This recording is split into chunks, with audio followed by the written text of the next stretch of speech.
2024 Medicare changes that we think you should know about.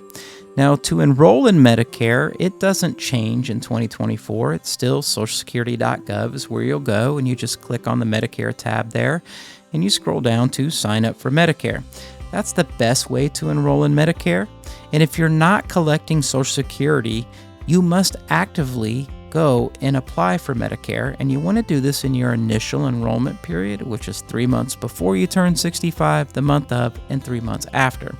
Now, if you miss your initial enrollment period, then you might be subject to Medicare's penalties under Medicare Part B. Now, Medicare A is changing in 2024. Some of the costs are going up. So your confinement period, which is a 60-day benefit period, it will cost you on traditional Medicare $1,632 in 2024. Now, if you're in the hospital between days 61 and 90, it's $408 a day. Day 91 through 150, those are still your lifetime reserve days. You only get them once in your life. If this happens to you, you will pay $816 for each day that you're in the hospital, meaning you've exhausted those lifetime reserve days. And of course, just like in 2023, after day 151 consecutively, you no longer have coverage. Medicare Part B, still medical insurance. It's the bigger part of Medicare. It's also optional for certain people. Now, that's your doctor coverage, preventative care, therapy, medical equipment, so on and so forth. What you pay for Medicare in 2024, for most people, it's going to be $174.70 a month. Now, if you're a high income earner, you could end up paying a lot more for your Medicare. For instance, if you're a single individual and you make greater than $129,000 a year, but less than $161,000 a year, you'll pay twice the amount for your Medicare, totaling $349.40 a month. That is per individual. Now, if you make more than that, like say you're a married couple and you file jointly and you make greater than $750,000 a year, then your Medicare Part B premium can be as high as $594. Now, keep in mind, this is income reported to the IRS, not from last year, but from 2 years ago, and there's multiple ways to file appeals if you think that you're going to be paying too much for your Medicare Part B. So for most people, again, it's $174.70 a month, and the annual deductible went up to $240 in 2024. You still owe 20% of the Medicare approved amount, and in 2024, your 20% that Medicare doesn't cover is limitless. That's one of the gaps in Medicare, is that Medicare doesn't have a financial safety net. So your 20% can accumulate to tens of thousands of dollars, and that can be dangerous. And in 2024, there still isn't coverage for your routine maintenance drugs. You still got to buy a private plan from a private insurance company called Medicare Part D. And Medicare Part D gets confusing because there's just so many options, because Medicare isn't the one that offers it. Now, the structure of Medicare Part D is changing in 2024. You still have these 4 stages here. Now, the first stage, called the deductible phase, the deductible can be as high as $545, but some insurance companies aren't charging you the deductible at all, or they're just charging you less of a deductible. So that's optional for a private insurance company. But what's not optional is this stage 2 initial coverage. In 2024, it's $5,030. You still share that amount of money with your insurance company. And if you deplete that money, you move over here to what's called the donut hole. And in the donut hole, you're going to pay 25% of the cost of brand names, 25% of the cost of generic drugs, until your out-of-pocket reaches $8,000. Now, keep in mind, the $8,000 that needs to be paid in order for you to move over to stage 4, most of that money isn't paid by you, because keep in mind, while you're in the donut hole, somebody else is paying 75% of the cost of your drugs. You get credit for that in your donut hole.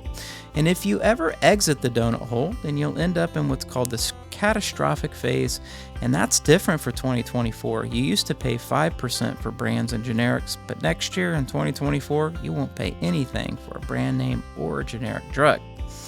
Now, the best way really to look at this is by using software.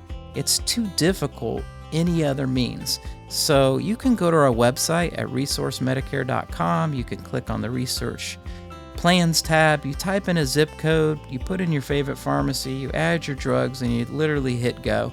And it will show you exactly how your drugs fit into these stages.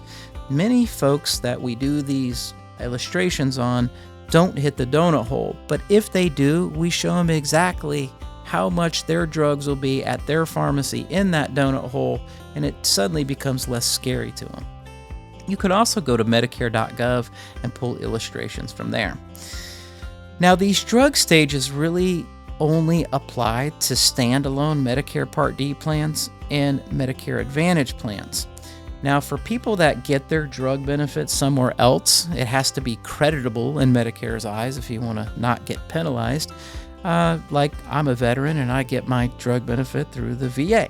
That's creditable coverage. Or some folks still are working or they have a prior employer and they get their drug coverage through an employer and it's creditable.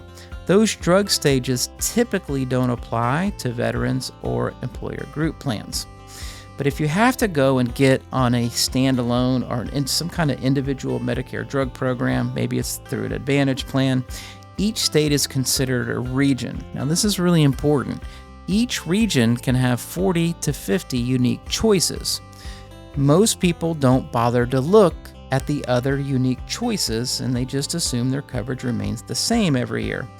But what's interesting here is not all Part D programs are the same. They have different premiums, deductibles, different co-payments for drugs, and they have different drug lists that show you which drugs are covered, and that can change year to year, and it does.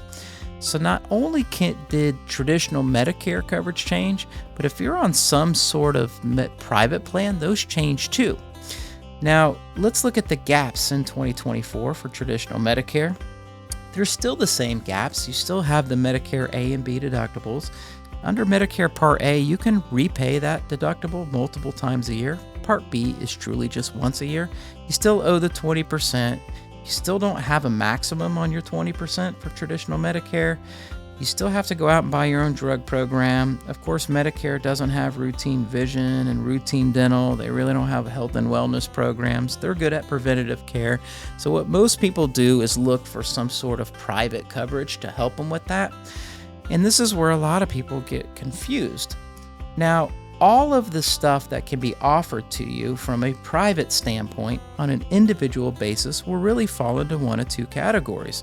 It'll either be a Medicare Supplement plan that an insurance agent sells you, and they sell you in addition to that a Medicare drug program, or a Medicare Advantage plan. Almost all private insurance when it comes to Medicare can be grouped into one of these two categories because there's just a bunch of different flavors of these. Now, the way a Medicare Supplement works is it will pay the balance of what Medicare doesn't. Medicare is your primary, an insurance agent sells you a secondary insurance plan, and it can pay as much as everything that Medicare doesn't. Of course, after you pay your Medicare Part B deductible.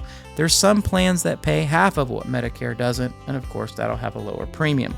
But all Medicare Supplement plans have a monthly premium, and that premium, all of them, increases as you age. The insurance company, as you age, views you to be a bigger risk. They increase the price. They are medically underwritten, and there are some exceptions, and medical underwriting means the insurance company wants you to be healthy enough to be accepted in the plan, and they're pretty liberal with underwriting.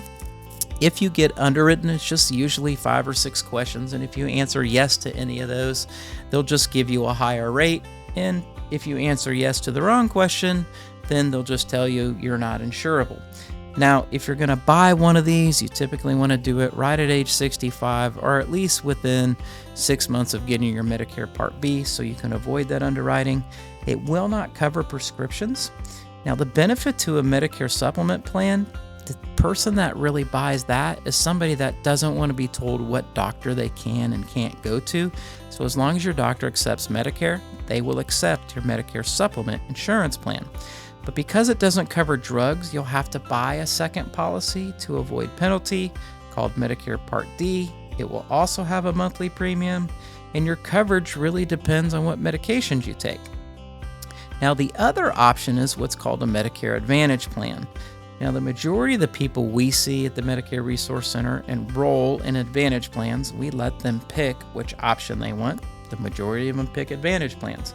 We don't care what they pick. We just tell them the pros and the cons of both and let them decide for themselves.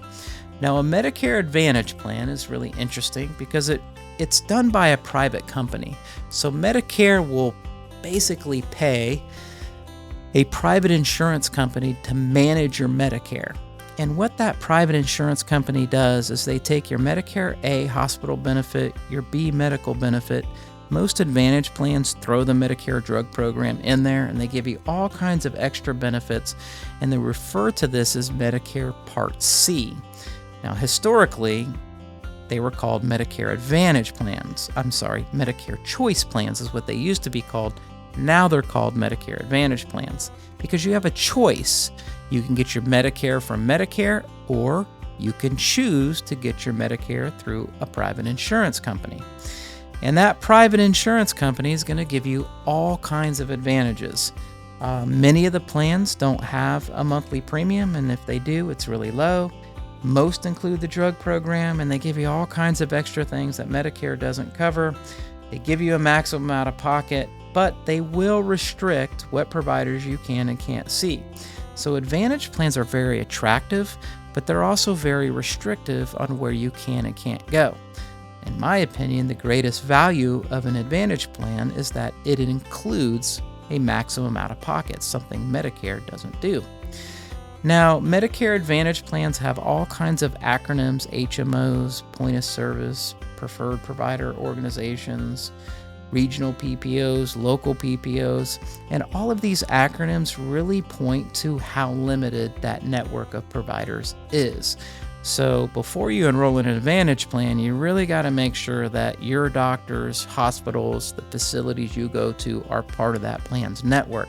Some plans will let you go out of the network, but typically it's at a higher price, sometimes even higher than what Medicare would even charge you. Okay?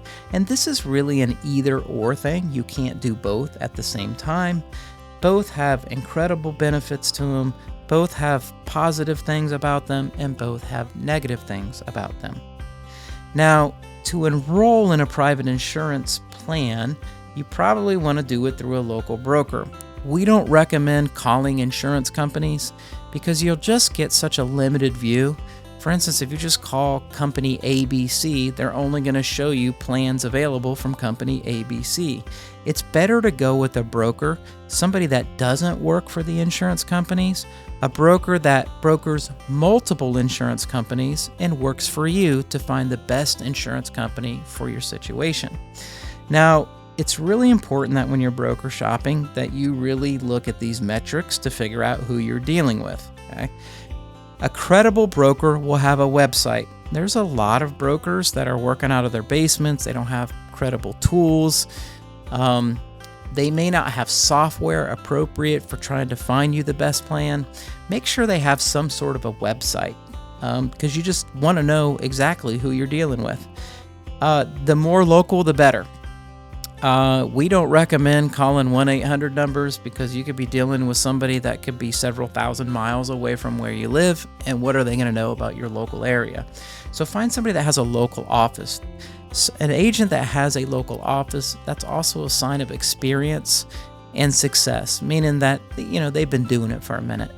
Also look at how many different insurance companies they sell. If they only sell 2, well, they're only going to show you 2 companies. The greater the number of carriers they offer, the greater diversity you're going to see, and the better you're going to find a better deal for yourself. Make sure they got a local number, check out their experience, look at their social media, make sure they got a social media page, make sure that Medicare is their main line of business, and see the last time that they updated it.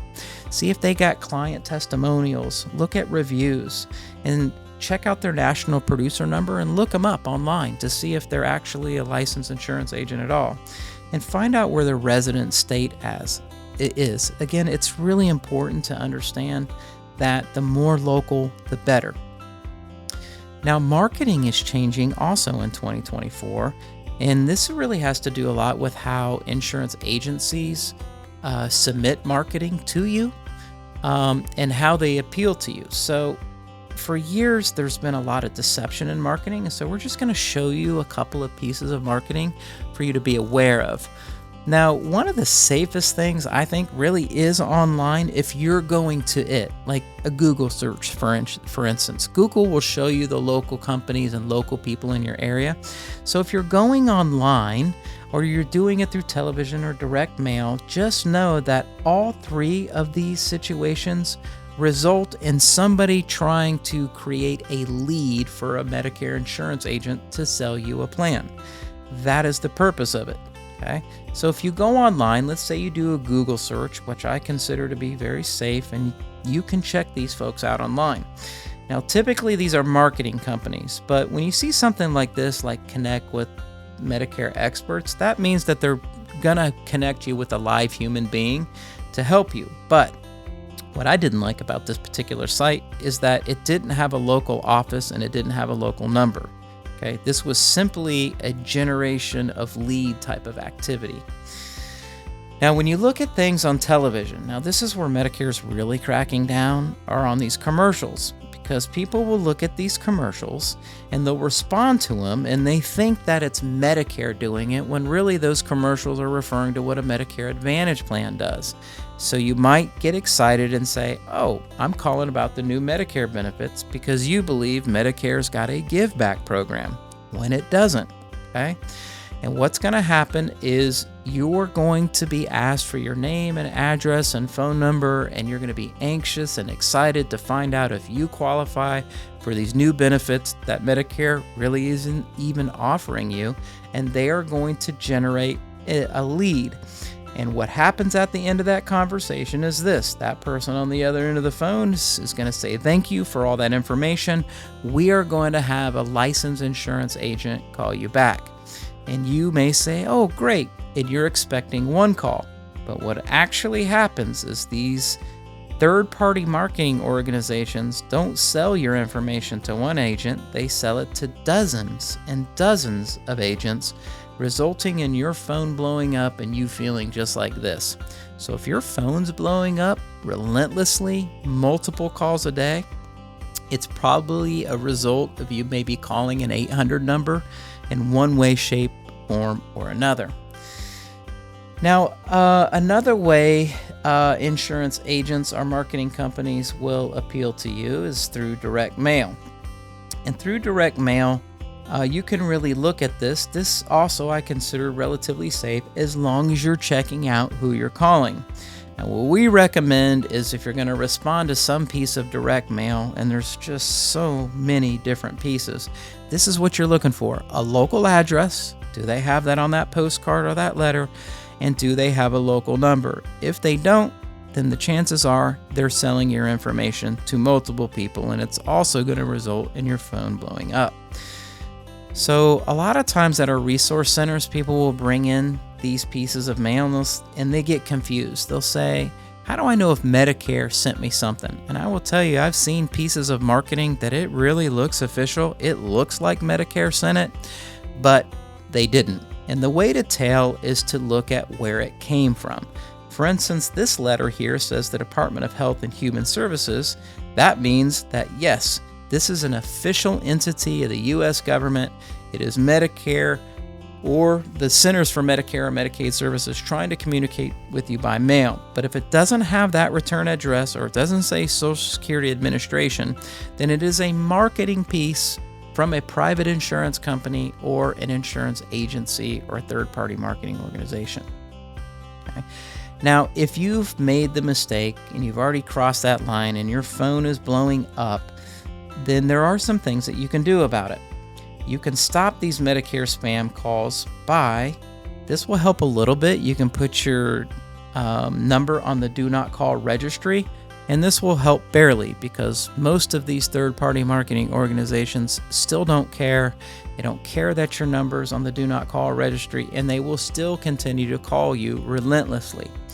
I've known people that are getting 20 to 25 calls every single day. Now, if that's happening to you and they're just not stopping, then you get their information and you file a complaint with the FCC. You can do that at consumercomplaints.fcc.gov, or you can call that number right there that's on the screen. Now here's something else you can do, and this is very effective. We've tried it. Is if somebody calls you and it's a Medicare call, the first thing you can do is say, give me your national producer number, and there's a 99% chance they're going to hang up on you because they know that they're calling you illegally. Okay? But that's really the only things you can do here.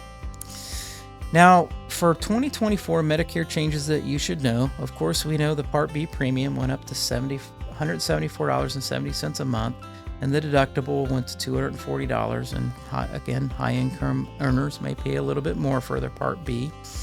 But also, private insurance plans change every year, especially Advantage plans and Medicare Part D plans.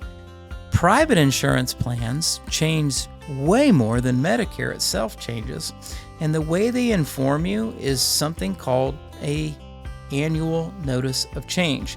So you'll get a letter in the mail from your private insurance company, and it'll show you what your costs look like in 2023, and they will reveal to you that if you stay on your private plan, this is what it will look like in 2024. Most of these changes look very minimal, and in some cases they don't look different at all. Now, what they don't tell you is how they embed their cost increases in the drug benefit. That is where insurance companies hide most of their costs year over year. Now, this is really important. We don't know why people don't want to do an annual review each year. Many people just don't look at their drug costs each year. That is very dangerous. Okay? The greatest potential for you to save money isn't going to be found in your health benefits. It's going to be found in what you're paying for medications. Now, when you go to buy a Medicare drug program, you got to really think what's most important. Some people think what's most important is what they're going to pay per month to own it. I will tell you through software illustrations, and we're going to show you an example of why that's not true. Your pharmacy can matter. Sometimes the solution is buy these 3 drugs from this pharmacy and buy those 2 from another. But the pharmacy you go to matters. What's really important is what's it going to cost when I go to buy the drugs. So if you're looking at a drug program, it doesn't really matter what it costs. Your pharmacy will matter a little bit, but what's really, really important is what's it going to cost when I go to my pharmacy and buy the drugs. That's the part that's hard to tell. But what we believe as the Medicare Resource Center is the most effective number to look at is this: total annual cost. So what's total annual cost? Total annual cost is what's it cost to own the plan? Does it have an annual deductible? And what do my medications cost at my pharmacy when I go? And then you multiply that and you add it up for all 12 months, and that's going to give you total annual cost. It's a true representation of the value of a plan. Now let me show you an example here. At a glance, when you look at this, if you were going to go buy a Medicare drug program, you might make the mistake and say, well, I'll just go with the lowest cost one. And I will tell you that that's a good strategy if you don't take medications. But if you do, then you really need to look at what do the medications cost when I go to pick them up. Now, you can add this up over a year, so you can start getting a picture here of which one of these 3 plans is going to be most valuable for you. The least attractive one is the third one at $75 a month. But that $75 a month plan, if you look at it, it's only costing you $125 at the pharmacy and prescription copays. And if you look at the total annual cost, if you start adding this up together, you may get a completely different picture of which plan makes the most sense. And this radically changes every year. Now, this is what most people tell us. The Medicare Resource Center, we have thousands and thousands of clients that we manage their Medicare every year. And I will tell you, the majority of our clients say this to us: I'm happy with my plan. I'll just keep my same coverage for 2024. Now, what's confusing to us about this is that they don't understand exactly how their plan will work in 2024. Most people make the assumption that their coverage in 2023 will be exactly the same coverage in 2024.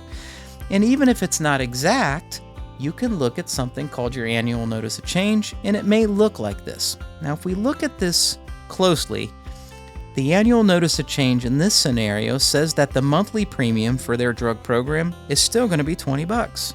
It still won't have an annual deductible. It still has a Tier 1 through Tier 5 system, and the cost sharing is 0 to 33%. That is what a typical annual notice of change looks like.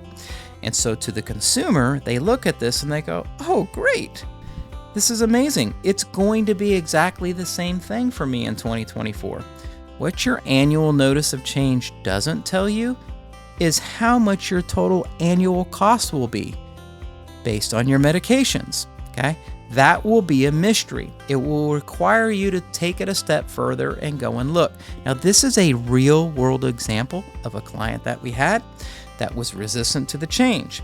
Now, we knew in 2023 their total annual cost for everything was $450, and they thought on their plan in 2024 it would be the same. But when we added up on the same plan, meaning they didn't want to make a change, we realized that it was actually going to be literally 3 times the cost as it was in 2023. So what we did is we plugged all their medications into a system.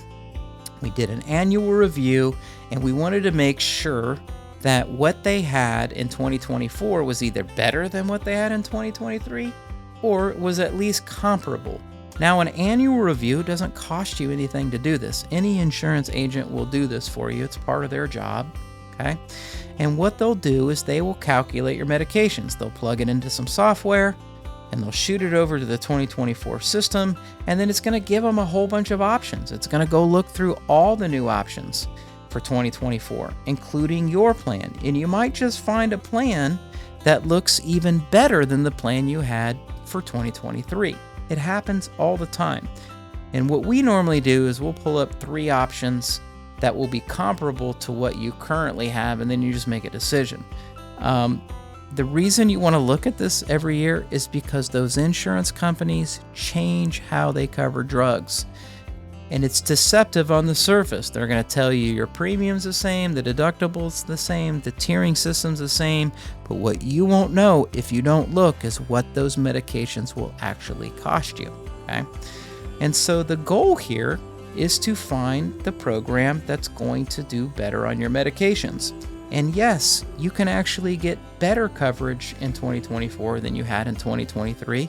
In some cases, it will work out for you, and in some cases, it won't. You don't really know until you do the review and look. The time to do a review is the 15th, October the 15th through December the 7th. Okay. Now, in order for us to work with you, you would have to fill out one of these paper cards. And if you're looking at this video online, of course, you don't have a paper card for us. So you can go to our website, resourcemedicare.com. And from our website on the homepage here, there's a couple of different resources here. You can literally just book with us online. We have multiple locations throughout Ohio, some in Indiana. You could do a Zoom call with us, or you can really work with somebody individually. We have a whole system of Medicare pros. You can look at their star ratings. You can see where they're licensed. You can look at their experience, how many awards that they have. And that way you can work with a human being. You can do it by Zoom. You can do it at one of our local offices. We just leave that up to you.